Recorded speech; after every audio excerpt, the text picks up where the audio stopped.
début, on avait lancé en fait des petits meet-up dans la barre. On a commencé à 15 et on était à 200, puis on s'est dit, OK, on y va, et on lance une vraie conférence. Et avril 2019, on a eu 1700 personnes et c'était à sa station F à l'époque. Mais nous, on a aujourd'hui, je crois, 30 salariés full-time toute l'année. Du coup, c'est un parti pris qui est vraiment de consolidation Ouais. et de gestion de notre asset et d'amélioration. Alors c'est vrai que c'est un peu le nerf de la guerre, hein, quand tu fais VC, avoir accès à des top deals en avant-première, enfin des decks en tout cas, c'est un avantage compétitif par rapport aux autres VC parce que ça te permet de faire des offres peut-être plus rapidement. Faut être rapide et comme on est tout petit, tu vois, on est deux, Hmm. c'est facile d'être rapide. Et en même temps, tu vois, quand les startups hésitent entre plusieurs fonds, ils arrivent à nous ces petites enveloppes parce qu'ils se disent que par rapport à quelqu'un qui va juste donner de l'argent, bah, nous, on peut faire des intros au plus haut niveau dans quasiment toutes les boîtes. Hello à toutes et à tous, ici Gary Beneza pour le podcast de Cryptost. Aujourd'hui j'accueille Michael Amar, cofondateur de l'événement Paris Blockchain Week qui se déroulera à Paris début avril. Salut Michael. Hello.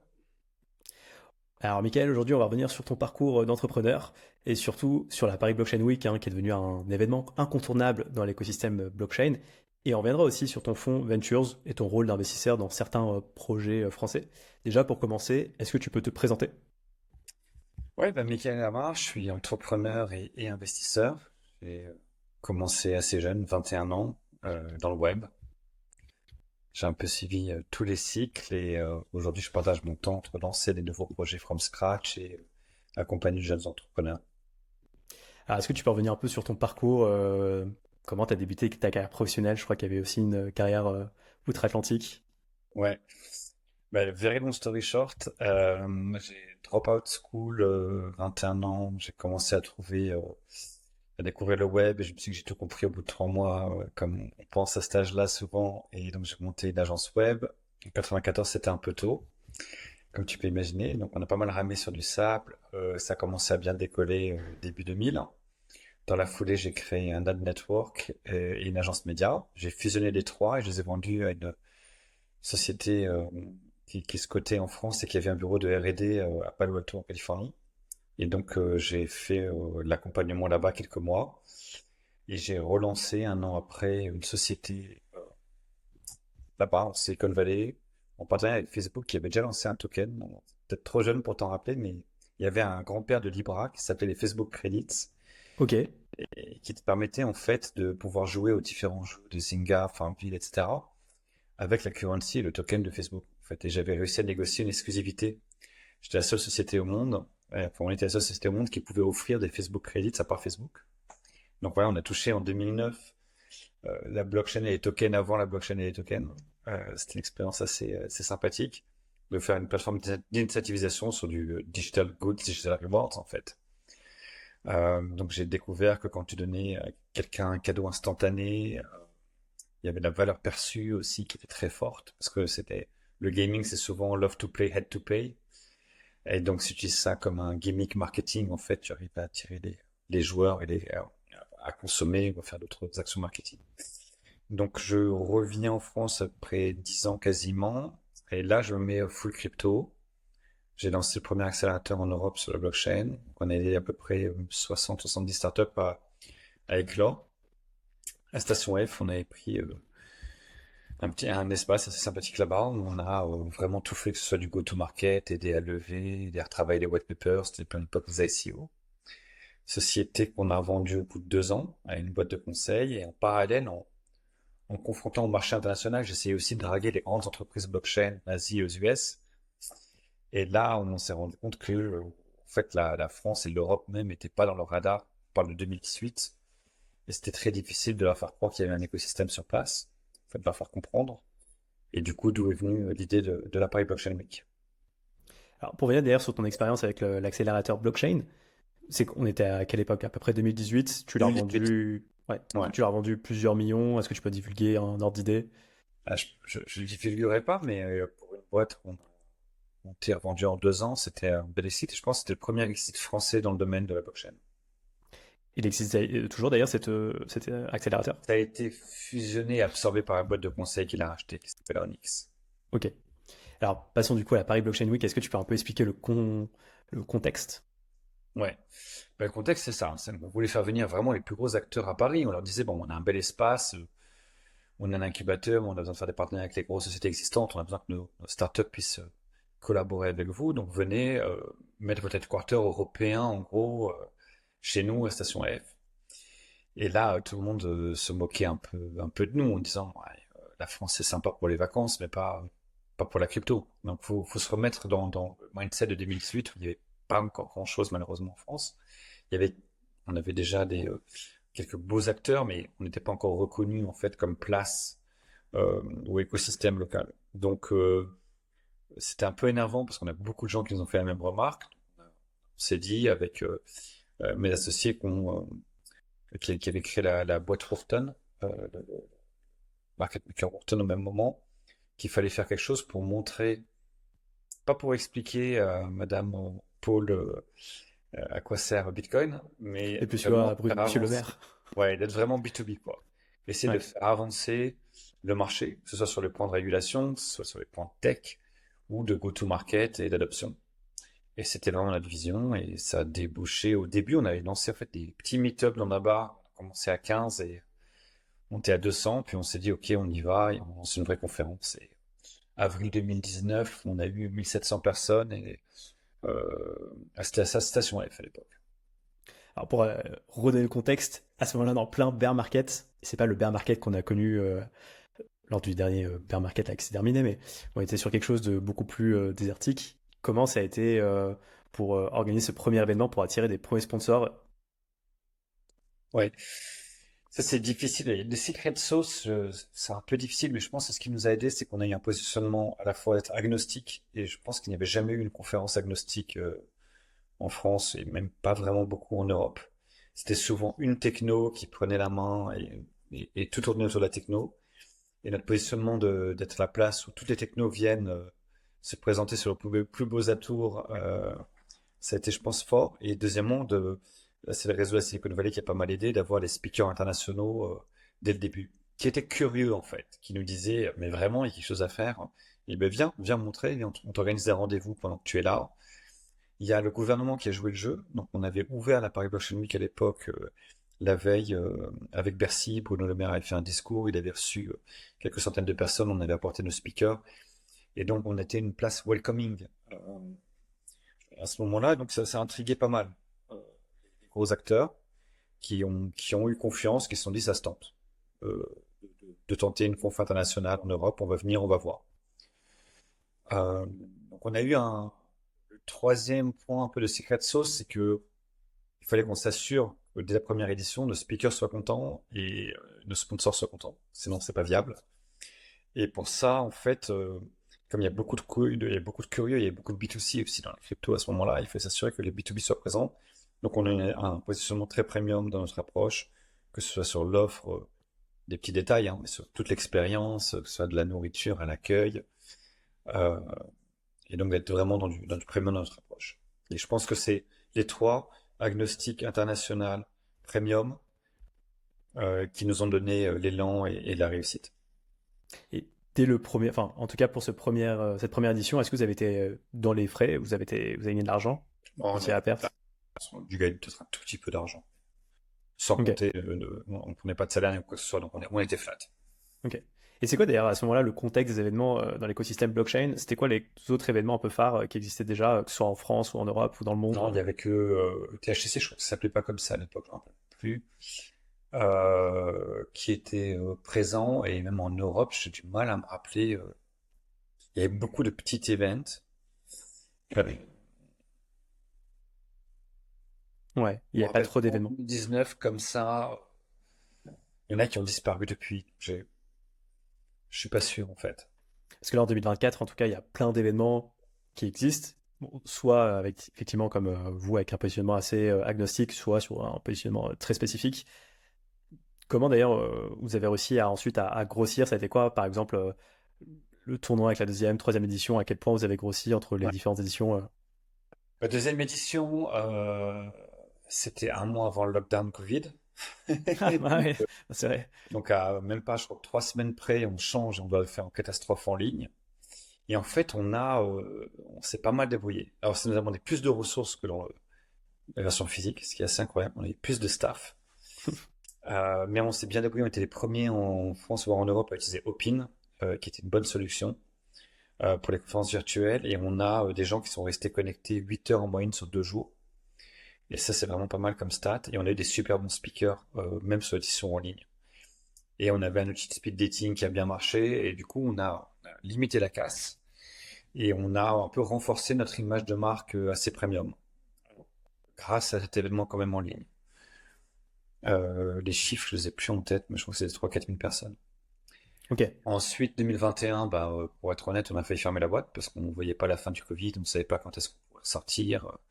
On avait mis quelques personnes en chômage partiel, laissé partir d'autres, zéro visibilité. Puis quand même, hein, peut-être février-mars, on se dit, bon, ça va bien s'arrêter un jour, on y croit, et on n'a rien enclenché en fait.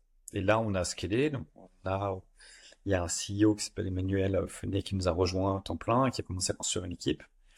Et on a fait une super édition en avril 2022. Parce que en Euh, 2021, vous avez fait une édition quand même ou il n'y a Rien. pas eu d'édition? Rien, d'accord. 21, d'abord, on était à 2 doigts de fermer, puis on s'est dit, OK, on recrute une team et on prépare pour faire un gros truc dès le Covid s'ouvre. Et en Hmm. fait, c'était avril. Et on a eu une chance, je pense qu'on était le premier gros événement post-Covid Ouais. mondial sur la blockchain. Et du coup, on pensait que la salle qu'on avait prise au Palais Brunier était trop grande. 2 semaines avant, on avait prévu de la rapetissir avec des draps. Et en fait, c'était trop petite et j'ai envie de manger dehors. C'était assez dingue. On a eu 6 500 personnes en fait. Donc, pour une deuxième édition physique, c'était déjà pas mal. Et puis, on a continué à professionnaliser la boîte, à scaler. Et l'année dernière, on est 8 500 personnes sur la semaine. Et c'est devenu une vraie week avec énormément d'événements. Certains qu'on opère nous-mêmes, certains en partenariat avec des partenaires et certains complètement décentralisés, faits par les communautés et l'écosystème autour de la blockchain et crypto Web3. Ok, donc une belle croissance maintenant. D'ailleurs, vous attendez combien de visiteurs pour cette édition? Sur la semaine, on espère un peu plus de 10 000 personnes. Ok. Oui, une question que je me posais d'ailleurs aujourd'hui quand on organise un événement, à quel point les side events peuvent servir ou desservir ton événement? Parce que finalement, les side events, j'ai l'impression, donc ça a été par exemple le cas à NFT Paris, il y avait plein de gens qui allaient à des side events, mais qui sont même pas allés à l'event principal, donc à NFT Paris en fait. Ouais, c'est une question que tous les organisateurs sur le salon se posent. En fait, t'as plusieurs aspects. S'il y a 150 side events dans Paris, euh, bon, ils ont lieu parce que tu as organisé ce meeting où tout le monde revient. Euh, je pense que c'est bien parce que déjà pour Paris, c'est bien. Ça en fait un hub hyper important. Tout le monde va promouvoir son side event, donc on a un reach cumulé entre nous et les 150 organisateurs, voire en général de fois 2 ou 3. Donc les centaines d'organisateurs, donc il y a quand même une sorte on prend l'espace mental des gens pendant une semaine sur Paris, Ouais. ça ancre, et je pense que c'est important. Financièrement, c'est vrai que si on a un sponsor qui met, je sais pas, 15 000 euros chez nous, mais 400 000 euros dans une soirée, qu'il arrive à organiser parce qu'on a fait tout le travail, c'est sûr que tu te dis, mince, j'aurais préféré avoir un peu plus que les 15 000 euros. Mais je dirais, c'est le jeu, c'est à nous de rester pertinent et percutant et qu'il y ait de la valeur pendant la conférence. Et ça, la valeur, c'est les speakers. Donc on arrive, bon, c'est plus surtout si t'es français, tu vois, t'as pas besoin de prendre le train ou l'avion, en tout cas pas loin, pour avoir les meilleurs speakers au monde, mais aussi avoir un lieu de rencontre sur place où tu es assuré de rencontrer en étant présent dans l'espace là, du carrousel. Tu peux te blinder de meeting du matin au soir, tout le monde va être là-bas à un moment donné.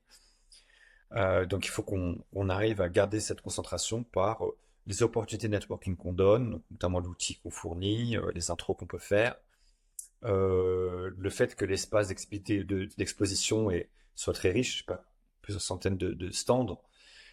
Et du coup, bah, tu as envie de découvrir, tu as envie de parler avec les gens qui sont présents sur ces stands, d'entendre des pitchs, de trouver ton fournisseur de custody ou autre. Et donc, il faut qu'il y ait de la valeur à l'intérieur. Et on l'agrémente. Par exemple, l'année dernière, on avait testé une Investors Day, journée investisseur en dehors des 3 jours de conférence au Westin. Ça a super bien marché. Du coup, cette année, on le prend et on fait complètement partie du programme. Et on a, je pense, la plus grosse startup competition, quel que soit le domaine d'activité, qui ait jamais eu lieu, parce qu'on a plus de 10 millions en prix qui vont être distribués à des startups, ce qui est assez dingue. dans un marché qui est plus en bear market, mais qui est quand même pas au top de sa forme. Je parle en termes d'écosystème et pas que du prix du Bitcoin. Ouais. Moi, je pense Et, qu'un petit ticket là, les startups diront pas non, quoi. ouais, donc l'idée, c'est ça, c'est que tu dois être relevante par ton format, par ton contenu, par le fait que tout le monde va vouloir être là, et des animations que tu peux faire. Euh, voilà, faut que tu restes un hub. Et après, nous, on a une offre où on aide, parce qu'en fait, si toi, tu fais un side event, en fait, tu vas être en compétition avec 20 autres side events. Donc, il y en a qui viennent nous voir, qu'on fasse un partenariat. Et en fait, on les met en avant de façon officielle. On a un petit peu de revenu sharing dessus. Et ça permet qu'on puisse se taper dans notre liste de VIP et les convier à l'événement. Mais beaucoup Ouais. d'organisateurs de salons font ça. Ouais, complètement. C'est win-win, hein, entre guillemets. Ouais. Et bah, d'ailleurs, c'est intéressant en parlant de la startup competition. Donc, il y a 10 millions, tu l'as dit, de prize money. D'où vient cet argent? Qui investit dedans? Alors, de partout. Tu as soit des gros fournisseurs de cloud qui vont donner du crédit garanti. Un des deux plus gros mondiaux l'année dernière, une seule startup, il leur a donné 500 000 euros quand même. Donc ça, c'est pas mal. Après, tu as les VC qui ont du funding, celui-là qui sont soft commit, il y en a qui sont hard commit. Tu as des grants, donc tu as des subventions qui viennent des fondations, par exemple. Tu as des accélérateurs aussi qui vont donner du mentorship gratuit ou un spot garanti dans leur batch. Euh, Tu peux avoir même du hardware garanti. On vous invite à regarder sur le site la Startup Competition. Il y a plus de 30 partenaires qui participent aux prix qui sont distribués. Et donc, c'est quoi la répartition? Par exemple, c'est 1 million pour le premier, donc que ce soit en benefits et services.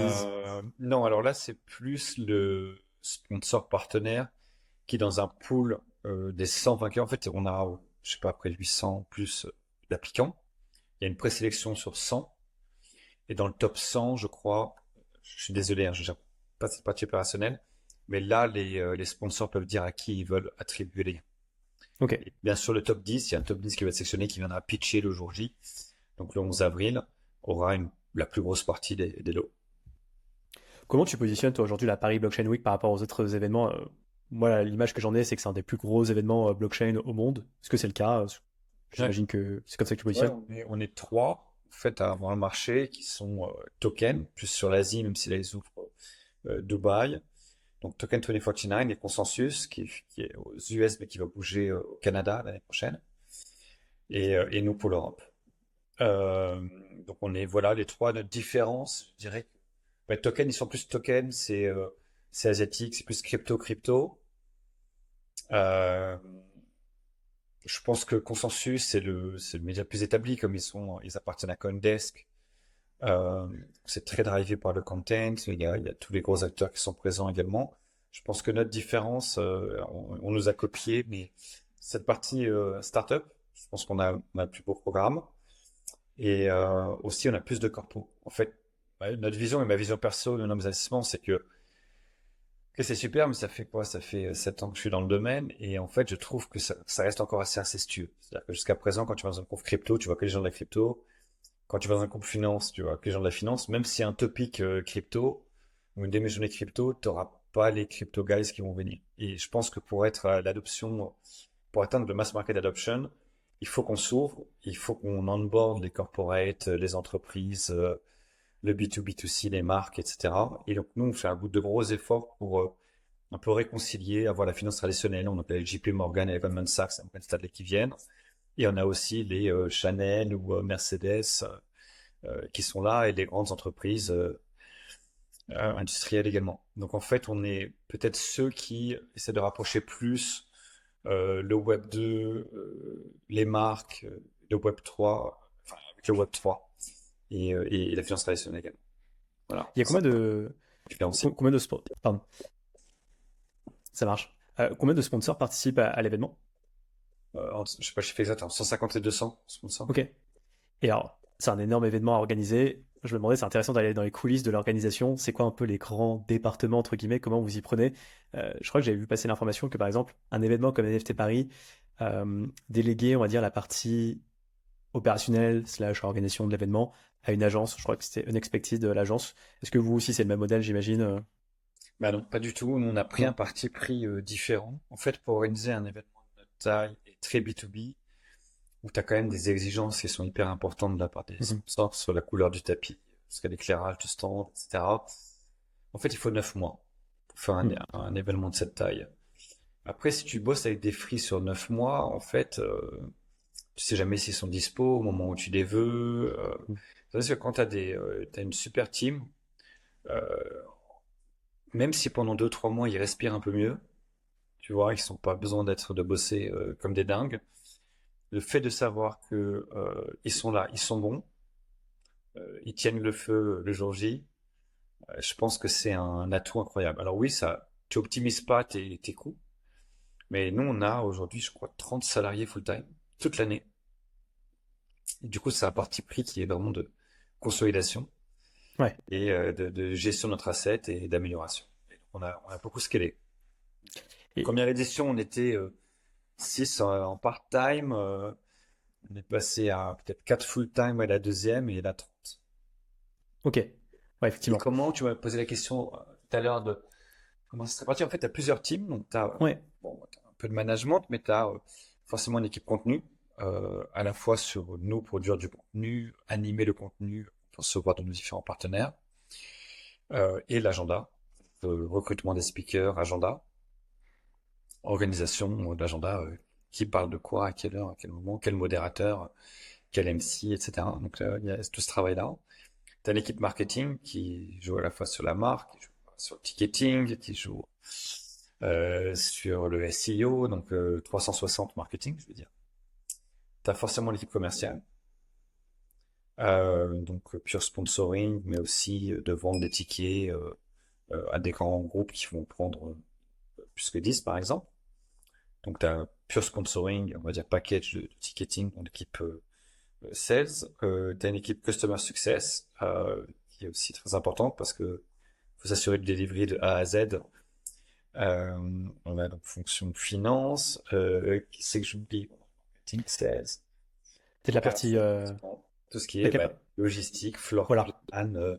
Mhm. management de tous les fournisseurs, de tout ce qui va être physique en fait, négociation des prix avec les fournisseurs, trouver les salles pour les side events, etc. Ouais, ça fait donc ouais, une belle équipe, ça monte vite. Alors, c'est vraiment intéressant cette vision, entre guillemets, ouais, d'internaliser, on va dire, d'avoir tout le monde en longue durée. Alors, la question qui se pose, c'est peut-être pour amortir les coûts, parce que je me dis, le lendemain de la Paris Blockchain Week, donc voilà, on va dire le 15 avril, est-ce que vous avez déjà organisé celle de 2025? Ou pour justement, entre guillemets, rationaliser les coûts, vous réfléchissez à créer un autre événement qui est par exemple pour que ce soit tous les 6 mois en fait qu'un événement et pour entre guillemets optimiser la structure de coûts. Alors j'ai vu d'ailleurs que tu as créé un salon qui s'appelle Raise. Alors peut-être que ça n'a rien à voir, peut-être que justement c'est lié à ça. Non, mais en fait, très bon point. On aurait la raison pour laquelle on montait à 30 personnes aussi, et pas que en personne, on a scalé aussi sur nos outils d'organisation, c'est pour pouvoir faire plus de choses. Et pas de vivre que une semaine par an en fait. Mhm. Et ce plus de choses, enfin, se matérialise avec une première édition d'une conférence qui n'a rien à voir, qui est opérée par la même société, mais qui s'appelle Raise, donc le Raise Summit, qui a lieu le 8 avril au Westin Vendôme, et qui est focusé sur le Gen AI, plus particulièrement sur les corporates, même s'il y a une vraie partie builders, Mistral qui gère le hackathon. Euh, et en fait, notre vision, c'est qu'on a regardé pas mal de domaines, et on s'est rendu compte que très étonnamment, alors que AI c'est quand même top topic en ce moment, sur notre playbook Paris Blockchain Week, très premium, très international, euh, il n'y a pas grand monde. C'est souvent, et agnostique, pardon. Il y a très fort, souvent tu as une grosse boîte tech qui va faire ça qu'on fait AI, Mhm. mais t'as pas vraiment de conf international agnostique. Du coup, on s'est dit, bah, il y a une opportunité, il faut qu'on soit bon. Donc, on s'est associé avec deux jeunes qui viennent de l'AI et qui comprennent particulièrement le marché. Et Henri et Adrien, et on a décidé qu'il y a 2 mois seulement, le lancement de Race. Là, on fait un warm-up, on profite du fait qu'on fasse venir 10 000 personnes à Paris cette semaine-là, dans lequel il y a beaucoup de CTO, CIO qui regardent forcément les AI. Et du coup, on a un super line-up, on a 1500 personnes qui sont attendues. Et comme ça se passe très bien, on va annoncer bientôt une date pour faire une très grosse conférence du type Paris Blockchain Week sur les AI l'année prochaine. Ok. Donc, j'ai pas encore la date annoncée, mais ça va pas tarder. Et du coup, l'équipe peut assumer les deux conférences. Bon, peut-être, voilà, en fait que personne à aller chercher pour compléter l'équipe, mais aura la capacité de bien gérer 2 grosses conférences pour 2025. C'était un peu l'optique. Ok. Et d'ailleurs, la conférence donc, qui arrive avec cette première édition de Raise, enfin, j'imagine que ça a été assez court terme à organiser, enfin assez rapide. Écoute, c'est marrant, hein, mais on n'a fait pas. Je suis allé dans pas mal de rendez-vous pour me rendre compte un peu si notre positionnement, tu vois, Gen AI for Corporate, etc., c'était bon. Et en fait, on a eu un écho assez incroyable des plus grosses boîtes tech. Seul sujet pour la partie financière, c'est que, tu vois, en crypto, on arrive à faire des deals sur Telegram, 4 échanges et c'est closé. Là, c'est pas la même chose. Là, il faut remettre la cravate et la Ouais. sacoche parce que c'est des plus grosses boîtes corpo qui ont des process, des budgets annuels, etc. Du coup, en décidant 2 mois avant, t'as un change qui est un peu plus compliqué, mais on s'en sort plutôt bien. Euh, je pense qu'il y a une vraie volonté de faire quelque chose de gros l'année prochaine, de la part de nos partenaires. Ok. Ah, génial. Ouais, j'ai l'impression qu'il y a une place à prendre. C'est vrai que autant maintenant sur la crypto blockchain, il y a plein d'événements. C'est vrai que sur l'IA, je suis pas du tout un spécialiste de l'IA, hein, mais c'est vrai que j'ai pas vu passer de gros événements encore. Donc c'est intéressant. D'ailleurs, je me demandais, c'est quoi le business model en tant qu'organisateur d'événements? C'est-à-dire que bien sûr, tu as la vente, on va dire, de stand. Enfin, c'est un peu le, la logique qui veut ça, mais il y a aussi donc la vente de tickets. Mais est-ce qu'il y a d'autres? Enfin, Non, c'est 70-30. C'est ça, ouais. 70% en gros. Ouais, je sais pas si c'est le cas pour tout le monde. En tout cas, chez nous, c'est à peu près 70-30. Ok, 70-30. Intéressant. Donc 70 les boosts, Comme ça. enfin les Ouais. sponsors, et 30%. D'ailleurs, un sponsor, donc il va acheter quoi? Il va acheter donc du stand, de la visibilité. T'as de tout à ta visibilité. Tu peux acheter le badge, collection printemps-été, automne-hiver. T'as vraiment un Ouais. catalogue d'offres. Tu peux acheter le main stage, la décoration du main stage. Tu peux acheter un meeting room pour tes clients un peu au calme. Donc on a une offre assez robuste, mais qui est assez classique dans les conférences. Alors la question que je me posais aussi, c'est comment tu détermines le pricing de chaque item, entre guillemets. Je m'explique, c'est-à-dire que c'est un vrai sujet, parce que là, il n'y a pas de marché, entre guillemets, c'est l'offre et la demande, c'est un peu, là, tu es sur quelque chose de très spécifique. Comment tu sais si le sponsoring de la gourde de la Paris Blockchain Week, plutôt ça va être 5 000 euros ou 15 000, comment tu arrives un peu à définir ce pricing, ou est-ce que c'est un modèle d'enchère Alors c'est pas un modèle d'enchère, mais c'est pas une mauvaise idée d'ailleurs. Tu me donnes une bonne idée même. On va dire, c'est en fonction aussi de l'impact que ça a. Par exemple, si on a besoin, si en fait pour l'expérience de la conférence, c'est bien qu'il y ait, je dis une bêtise, une charging station pour le téléphone, ben, c'est un truc qui est bien. On vend le branding, on n'a pas besoin de le vendre très très cher. On veut que ça couvre les coûts, qu'on va peut-être marge un petit peu, mais l'intérêt c'est que c'est utile pour l'expérience d'utilisateur. Tu vois. Après, tu as des choses où tu es limité, notamment le square meter, même si on a pris tous les halls du carrousel du Louvre, bah, t'as un nombre de mètres carrés qui est fini. Donc là, effectivement, il faut que tu mettes un pricing qui correspond à ce que tu penses que tu peux vendre. Tu le divises par le nombre de mètres carrés disponibles dans ton floor plan. Et là, tu vas en déduire un prix. Et en général, tu le packages avec d'autres choses pour pas vendre que du mètre carré non plus. Et donc, ça va avec du branding. Donc, je dirais pas que c'est... Ouais, et tu essaies d'avoir une cohérence aussi d'année en année par rapport à tes concurrents. Tu prends un peu les infos de toutes parts pour te faire ta religion et ton offre. Et c'est qui vos plus gros sponsors pour 2024? Écoute, nos gros sponsors, c'est Stellar, c'est Circle, c'est Edera, c'est Swing, c'est Crypto.com, AWS, les gros acteurs. Ok, donc ouais, fondation, exchange, etc. Ça marche. Et toi, c'est quoi ton rôle aujourd'hui au sein de la Paris Blockchain Week? Alors moi, je pense que j'ai un rôle plutôt sympathique. Sur le papier, je suis chairman, et en fait, mon rôle, c'est d'être un peu le lobbyiste. Que je fais beaucoup de conférences dans le monde entier, où je vais là-bas, je prêche la bonne parole pour Paris Blockchain Week, où je vais trouver des speakers qu'on n'arrive pas forcément à joindre. Ou alors tu crées une relation plus facilement. C'est 3 fois que tu les vois. C'est plus facile en personne à recruter. Ou j'influence, ou ça donne des idées de partenariat aussi. Que ce soit avec des médias ou de partenaires variés. Donc je suis là pour influencer et promouvoir euh, la Paris Blockchain Week. Alors j'imagine aussi avec ton rôle, tu es vraiment dans les backstage de l'événement, donc tu peux vraiment observer les mutations, on va dire, d'année en année. C'est quoi un peu les grandes ouais, mutations que tu as observées depuis la première édition jusqu'à maintenant? Waouh! C'est comme eu des cycles, quoi. T'as eu des cycles, les périodes où c'était full token, tout le monde parle que ça. Dans l'ascenseur, ils veulent leur token. Ouais. T'as vu des éditions avec ça. T'as eu des éditions dire non, mais non, le marché est mûr, on va être que enterprise. Et là, t'as beaucoup plus d'entreprises qui se posent la question. T'as eu la vague NFT où là, c'est les marques qui se sont dit, ah, enfin, un truc qu'on comprend en crypto, donc on va l'utiliser nous. Là, on se dit, OK, comment on arrive au B2B2C? Parce que les NFT, ça a plus trop marché. Donc, c'est quoi le next move? Et on parle de Real World Asset Tokenization. Et donc, ça, c'est un des gros topics. Euh, En fait, il faut suivre les grandes tendances de fond. Tu les vois arriver quand même 3, 4, 5 mois à l'avance en général.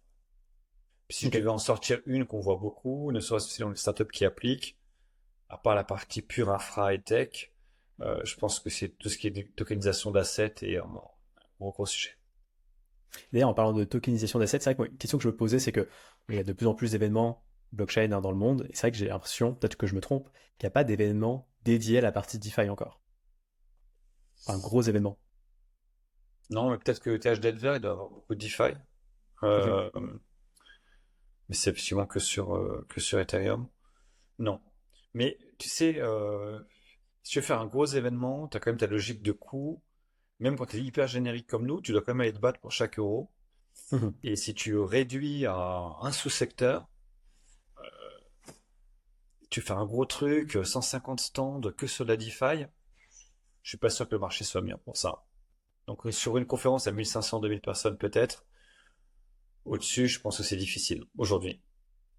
Ouais, du coup, bah, ça me fait penser à NFT Paris, où, alors moi, tu vois, j'avais pas été l'année dernière. C'est vrai que cette année, apparemment, il y avait moins de monde que l'année précédente. C'est intéressant parce que tu vois, il y avait peut-être plus de builders et moins de personnes qui étaient attirées par la hype des NFT.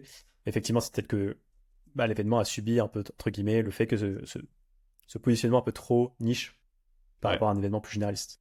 Et tu dois être, faut être agile, donc pas fait d'être administratif. L'année dernière, en fait, on avait une journée dédiée. Et d'ailleurs, les 2 dernières années, on avait une journée dédiée au NFT, qui était la première journée de la conférence, Mhm. avec une marque séparée, etc. Et en fait, on l'a kill juste après, quand on s'est rendu compte que le marché était pas prêt de décoller. Alors, on garde le track, et il y a toujours des sujets intéressants sur les NFT, il y a les ordinals, il y a des plays métaverses qui sont intéressants avec le lien VR, etc. Mais ça devient un track dans la conférence générique et plus une journée complètement dédiée. Donc, en fait, tu dois être assez agile. Je te propose de passer maintenant à ton fonds Ventures, sans transition. Est-ce que tu peux en dire un peu plus? Donc, c'est un fonds VC, hein. Ouais, c'est un fonds VC, principalement avec des gens que je connais bien, qui viennent du Web 2, qui ont participé. C'est un tout petit fonds. On fait des investissements entre 50 et 200 k. Si je me trompe pas, on a fait 7. On a la chance, en fait, j'ai la chance avec Nathaniel d'opérer la Startup Competition de Paris Blockchain Week et donc d'être dans les premiers à voir les decks des startups qui appliquent. Et du coup, l'année dernière, je crois que 6 sur 7 de nos investissements ont été sur les winners, en tout cas dans le top 20 des vainqueurs de la Startup Competition. Donc mon positionnement sur le fond, c'est plutôt B2B2C, toujours dans ce mindset. Ça se retrace avec un Exverse qui était gagnant l'année dernière. Qui fait quoi Exverse, d'ailleurs? alors c'est le MetaMask pour Bitcoin. En fait, c'est le number one wallet Bitcoin. Et avec le ride Ordinals, ça se passe plutôt très bien pour eux. Dans les gens que tu dois connaître sur les Français, parce que le fonds investit partout. On investit aux US, en Asie, en Israël, partout en Europe. On a Bubble Maps, Playmakers, Larva, Brink. Donc certains de ces noms-là tu les connais. Ouais, alors, effectivement, j'avais interviewé sur ma chaîne Nicolas de Bubble Maps. Tout à fait. Et alors, c'est intéressant, donc des tickets entre 50 et 200, donc a priori, vous avez investi à peu près 1 million, j'imagine, depuis le début lancement du fonds au maximum. Ouais, un tout petit peu moins. Un tout petit peu moins. Et là, on va sûrement faire une dizaine d'investissements juste avec la Startup Competition. Ok. Parce qu'en fait, on a des partenariats avec pas mal de VC qui nous donnent aussi leurs analyses de ce deal flow. Mhm. Et du coup, les startups aiment bien travailler avec nous parce qu'elles voient qu'on le reach qu'on a avec Paris Blockchain Week, on peut les introduire à n'importe quel autre fonds. On peut aussi leur donner des conseils marketing, voire les aider en marketing de façon assez concrète. En fait, pas comme un VC classique. On est vraiment dans le domaine et grâce à la conf et les speakers, on a accès un peu à tout le marché. Et alors, c'est vrai que c'est un peu le nerf de la guerre, hein, quand tu fais VC, avoir accès à des top deals en avant-première, enfin des decks en tout cas, c'est un avantage compétitif par rapport aux autres VC, parce que ça te permet de faire des offres peut-être plus rapidement. C'est un peu comme de l'immobilier, hein, finalement. Si tu as accès aux meilleurs biens du marché, bah, tout de suite, tu as un avantage compétitif par rapport aux autres agents. Ouais, il faut être rapide et comme on est tout petit, tu vois, on est deux, Hmm. c'est facile d'être rapide. Et en même temps, tu vois, quand les startups hésitent entre plusieurs fonds, ils arrivent à mettre ces petites enveloppes parce qu'ils se disent que par rapport à quelqu'un qui va juste donner de l'argent, bah, nous, on peut faire des intros au plus haut niveau dans quasiment toutes les boîtes de l'écosystème. Du coup, on a un avantage compétitif sur l'apport investisseur.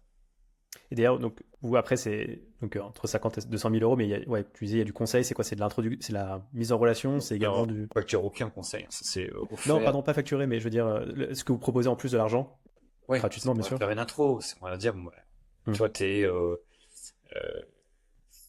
je sais pas, je donne un exemple, il y a Xverse, donc ils sont en écosystème Bitcoin, craqué. Je connais bien David Marcus, qui est un speaker qui a lancé une très belle boîte sur Lightning, qui connaît très bien l'écosystème, et puis on les met en relation et ils vont sûrement s'intégrer l'un l'autre. Donc voilà, donc ça peut être que pour du BD ou ça peut être bah, l'accès au VC, comme ils sont quasiment tous partenaires, c'est du domaine de la Startup Competition, bah, on les met en rapport en disant bah voilà, on les suit depuis un an, on a mis un ticket, je pense que ça vaut le coup que vous regardiez pour le round 2. Ok, intéressant. Donc, ouais, cette partie aussi introduction à des VC. Est-ce qu'il y a aussi, vous êtes au board de ces boîtes-là? Ouais, il y en a deux sur les sept, on est au board. On n'oblige pas, euh, s'ils pensent qu'on apporte de la valeur. Alors souvent, comme l'autre avantage qu'on a par rapport à pas mal de fonds, c'est que j'ai un background d'entrepreneur. Je suis d'abord entrepreneur, puis un peu investisseur après. Et du coup, en early stage, pour les startups, s'ils ont deux, trois VC classiques au board, ils aiment bien avoir un entrepreneur qui les comprend un peu mieux, voilà, qui parle un peu le même langage. Ok. Et c'est quoi d'ailleurs vos critères de sélection? Donc, il y a la thèse d'investissement dont tu parlais, hein, B2B2C, mais est-ce qu'il y a on va dire des signaux, des red flags, des green flags qui font que. Très, très classique, la team. Ouais. Et donc, red flag, ça va être si c'est qu'un seul entrepreneur, euh, bien sûr. Euh, Ça va être si c'est un sujet particulièrement technique ou d'un domaine en particulier qui a aucune expertise dans ce domaine-là. C'est compliqué. Euh, mais la team. La team. Et en général, quand vous investissez dans un projet, c'est dans le cadre d'une levée plus importante. Et donc, il y a un fonds qui va dire un fonds Ouais. leader. C'est du Vous. précide seed, hein. Ouais. En Ok. général, quand même, un fonds qui a mis. T'as au moins un fonds. Mhm. Et après, tu peux avoir des. Enfin, quand j'ai un fonds, un plus gros fonds. Et après, tu peux avoir quatre cinq fonds de la taille qui vont suivre. D'ailleurs, Et, et et les fonds que vous investissez, ils proviennent d'où? C'est à part c'est, personnel, comme c'est je te levé. disais, en fait, c'est principalement des individus et quelques family office que je connais de mon expérience passée qui ont voulu tester le Web3 sans s'y mettre directement en ayant un peu peur parce qu'ils connaissent pas et comme il y a une relation de confiance, ils se sont dit bah non seulement on investit chez toi pour être un peu exposé au Web3, mais en même temps tu nous fais un peu de feedback de ce qui se passe sur le marché et puis s'il y a un truc qui est intéressant dans le domaine d'activité, si tu peux nous flag, enfin, c'est un investissement direct. Voilà, c'est un peu le modus operandi que j'ai avec eux. Et est-ce que l'année 2023, qui n'a pas été une année forcément rayonnante pour le monde du VC, ça a impacté, j'imagine, vos investissements? Écoute, sur les 7 boîtes, on en a 3 qui sont en train de faire un tour avec une valo bien plus belle que celle dans laquelle on est entré. Ok. Du coup, c'est pas encore closé, donc on reste dans du conditionnel, mais ça se passe bien. On n'a pas une seule qui soit morte et je suis en plus juste humainement content parce que le marché est difficile et je les vois se battre, réajuster, pivoter, etc. Donc on est plutôt très content de tous nos investissements. Ok, ça marche. Et donc là, pour 2024, est-ce que vous avez des. Par rapport au marché, est-ce que tu es plutôt optimiste? Bah, en fait, alors, Nat a revu, j'ai pas eu le temps de revoir tous les decks. Ce competition, il est assez étonné par la qualité en fait, des dossiers qui sont là. Je dirais, en moyenne, ils sont beaucoup plus quali que l'année dernière. Ok. D'ailleurs, tu Euh, disais qu'il y avait combien de je crois dossiers? qu'il y en a, il doit y avoir 800 dossiers reçus, un Ah truc oui. comme ça. À peu près la même chose que l'année dernière, sauf que en fait, si tu réfléchis, c'est des boîtes qui ont 6 mois, 9 mois, et te lancer dans le domaine il y a 9 mois, déjà t'es pas un opportuniste en fait, tu vois. T'enlèves les opportunistes. C'est vrai. Et les mecs sont plus sérieux, ils savent qu'ils vont manger du sable pendant quelques temps, et donc ça sélectionne déjà nativement. Ouais. Euh, Et on voit des gens qui ont déjà des carrières intéressantes en TradFi qui viennent, qui lancent un projet qui va toucher à de la fintech, mais complètement Web3 et décentralisé, et avec, je sais pas, 50 Goldman Sachs derrière eux, par exemple. Donc on voit des profils vraiment intéressants, plus seniors. Donc Ouais. au contraire, je pense que c'est un très bon moment pour investir. Parce que les valos sont pas repartis comme en plein bull run, encore. Ça risque de. Mes entrepreneurs ont aussi sont rendus compte avec ce qui s'est passé dans les derniers mois que voilà, faut savoir faire son deal et pas forcément optimiser la valo non plus. Donc je pense que c'est intéressant. Cette année va être très très intéressante. En tout cas les 3-4 prochains mois. Alors, tu disais que Nathaniel a dû revoir 800 deals. Combien de temps il passe par deal en général? C'est une machine de guerre. Il s'est bien entouré, mais c'est une machine de guerre. Est-ce qu'il a automatisé des process, j'imagine, quand même, Ouais, pour super. les cramer? Il a monté un super Airtable en fait. Donc là, tu peux tout sélectionner. Tu vois sur quelle blockchain ils ont construit. Tu vois à quel stage ils sont, quelle géographie, euh, l'expérience des founders. Donc tu peux aussi zoomer très facilement. C'est un Et bel outil. alors, pour revenir d'ailleurs sur la Startup Competition de la Paris Blockchain Week, comment ça va être organisé? C'est quoi un peu le format? C'est-à-dire que tout le monde pitch et après.